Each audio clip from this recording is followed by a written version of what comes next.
السلام علیکم ناظرین، میں محمد طلحہ عباسی ایک بار پھر سے حاضر ہوں آپ کا اپنا پسندیدہ پروگرام جشن رمضان لے کر۔ دوستوں، آپ تو جانتے ہیں کہ روز ہم آپ کے سامنے ایک بیان پیش کرتے ہیں، اور آج چونکہ 26واں رمضان ہے تو آج 26واں بیان آپ کے سامنے پیش کیا جائے گا۔ اس بیان کو پیش کریں گے علامہ اعجاز فرخ صاحب۔ تو دوستوں، آج 26ویں رمضان کے موقع پہ علامہ اعجاز فرخ صاحب کا 26واں بیان سماعت فرماتے ہیں۔ اعوذ باللہ من الشیطان الرجیم، بسم اللہ الرحمن الرحیم۔ عزیزان گرامی، رمضان المبارک کی 26ویں تاریخ ہے۔ یقیناً رخصت ماہ مبارک ہے۔ یوں تو حکم ہے کہ رمضان کی آخری تاریخوں میں شب قدر کو تلاش کرو، اور ہم کرتے بھی یہی ہیں۔ عبادتوں میں مصروف آخری دہا آپ کا گزرتے گزرتے آج آپ 26 تاریخ تک پہنچ چکے ہیں۔ آپ کی صحیح مشکور ہو، آپ کی عبادتیں قبول ہوں۔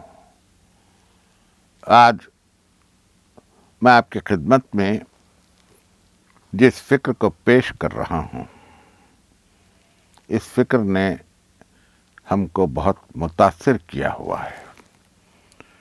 آپ نے دیکھا ہے کہ ترقی یافتہ ممالک ترقی پذیر ممالک کی مدد کرتے ہیں، یعنی وہ ممالک جو ابھی پوری ترقی پر نہیں پہنچ چکے ہیں، ان ممالک کی مدد ترقی یافتہ ممالک کر رہے ہیں۔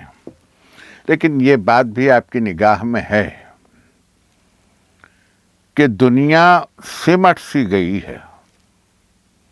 میرے عرض کرنے کا مدعا یہ ہے کہ دنیا کی ترقی آج اس مقام پر ہے کہ اگر آپ وقت کو اکائی مان لیں تو فاصلے کم ہو گئے۔